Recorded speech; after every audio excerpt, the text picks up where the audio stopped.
This is KGW News at 11. Welcome to KGW News at 11. I'm Blair Best. We begin with a shooting inside a Hillsborough bar that killed one woman. It happened early this morning. No arrests have been made. Now, this type of violence is rare in Hillsborough, with this being the second deadly shooting in the city this year. As Bryant Clerkley reports, the victim's friends and family filled the bar today.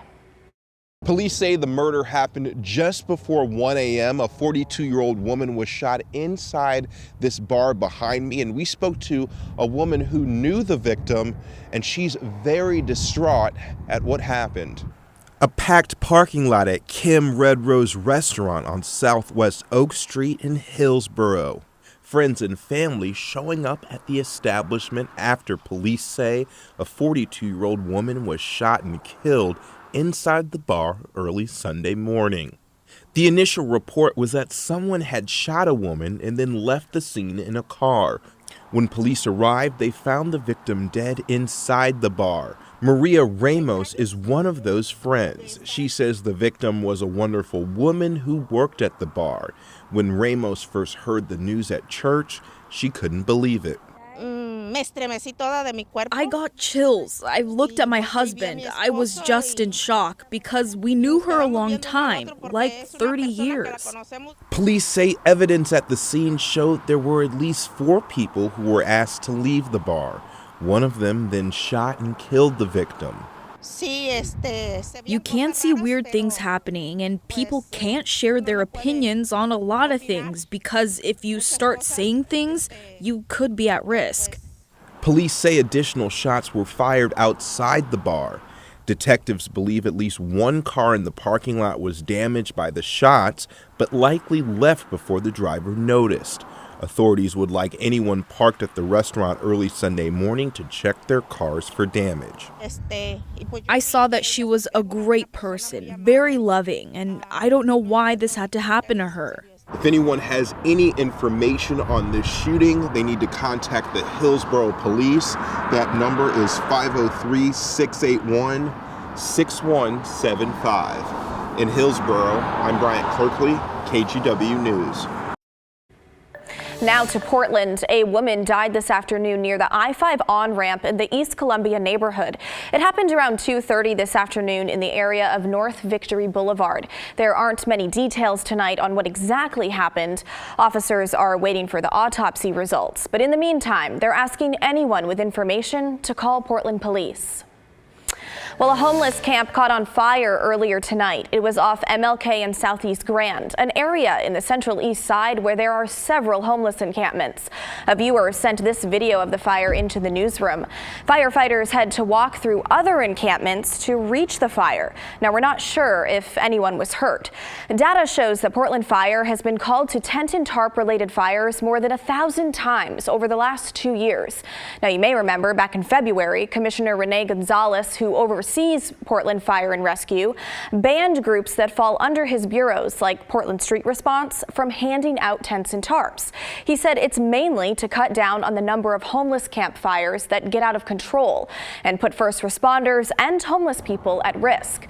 Now, this was met with opposition from many people living on the streets and advocates who argue that tents and tarps are crucial to keeping warm during the winter months. The latest data shows so far this year, there have been at least 86 tent fires reported in the city.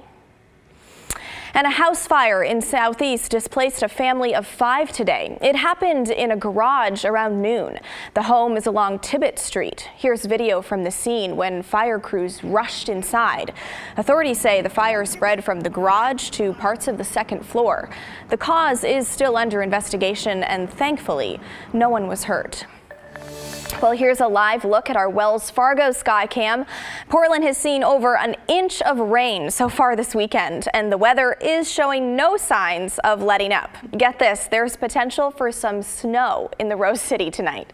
Forecaster Daisy Caballero is joining me in the studio. And Daisy, what is the deal with the snow? Yeah, Blair, so both Monday morning and Tuesday morning, there's a chance for us to see some snow flurries, but it's going to come in really quick and then leave really quick as well, because we're going to start to warm up by the time that system rolls on in. But we'll talk a little bit more of that in detail in my full forecast coming up in just a few minutes. But taking a live look, as you can see on your screen, satellite radar is still showing us seeing more of those passing showers. We have actually seen a little bit of a break at this very moment, but more is on the way. Checking in on our current temperatures, 38 degrees here in the Portland metro area. And as we're jumping over to Newport, 32 degrees. And check this out. Timberline has seen right about 4 feet of snow within the last 3 days alone. 17 degrees, and it is just pouring down snow there. So as we're looking at our weather alerts, we are under a winter storm warning for both the Coast Range and also for the Cascades, and we'll talk a little bit more about that in detail coming up again in my full forecast. But looking at the 3-day forecast again, rain and snow showers for Monday and Tuesday, and then looking all the way until Wednesday, we are expecting to see a little bit more of that rain. Back to you. All right, Daisy, thank you. Well, a driver was taken to the hospital after a stolen U-Haul crashed into them. An 18-year-old was driving the U-Haul at the time of the crash and now faces multiple charges. The U-Haul is completely wrecked and clearly hit a tree. By the looks of the crash, one can only guess that the driver was going pretty fast. Gresham police say the U-Haul was stolen out of Portland. Authorities are not sure if it was taken from a renter or from a U-Haul lot. Now, officers saw the U-Haul several times before the crash, but were not able to stop the driver. Well, starting today, the Clark County Sheriff's Office will test body and vehicle cameras. The trial will last for 30 days. Now, earlier this week, a team from the camera company Axon trained deputies on how to use the equipment. During the trial, 3 deputies and 1 sergeant will wear the cameras, and others will test the camera system on the vehicle. Support specialists will also see how to manage, preserve, and redact videos during the test. The Sheriff's Office says it plans to get this camera program up and running by the end of the year. Nearly 150 sworn members within the Sheriff's Office will have cameras when the program is up and running.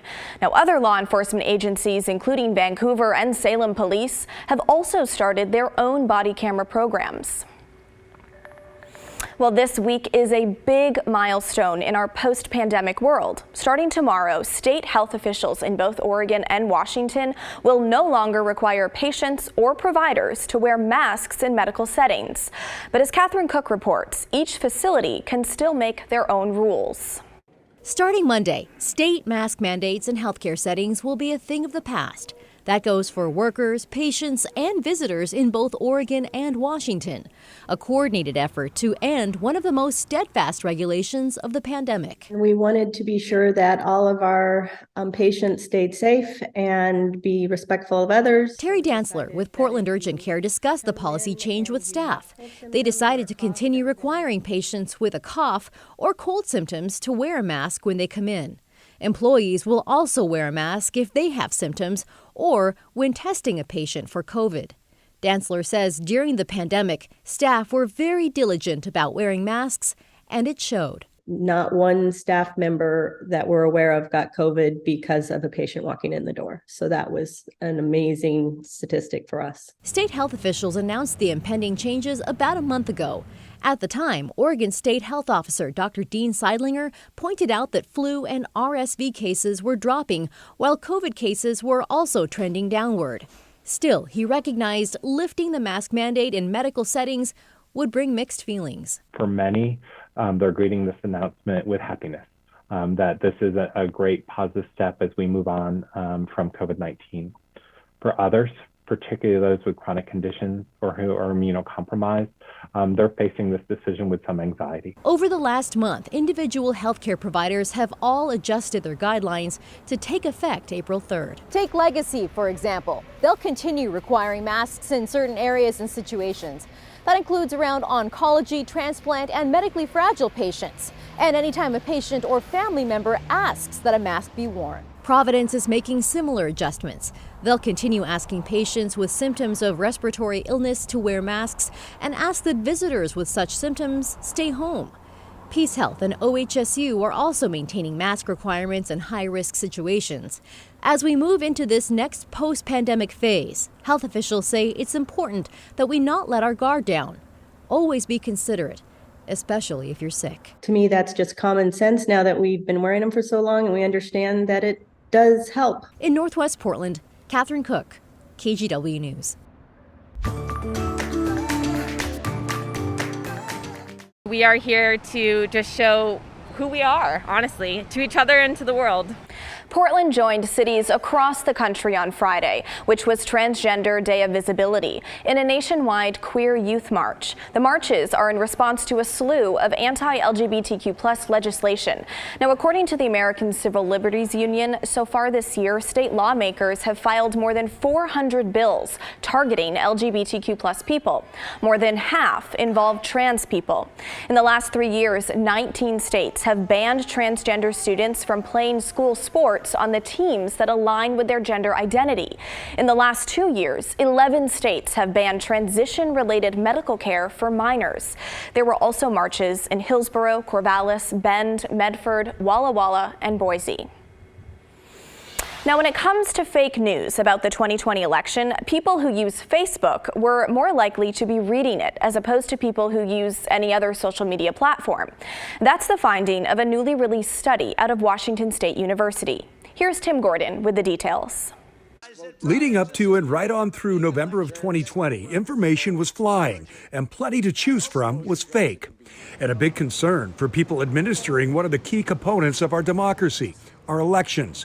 Here's Multnomah County Elections Director Tim Scott at the time. Misinformation and disinformation are the biggest threat to the election that we have very little control over. Now results from a new study by Washington State University shows Facebook was by far the main social media website where people were likely to read fake news.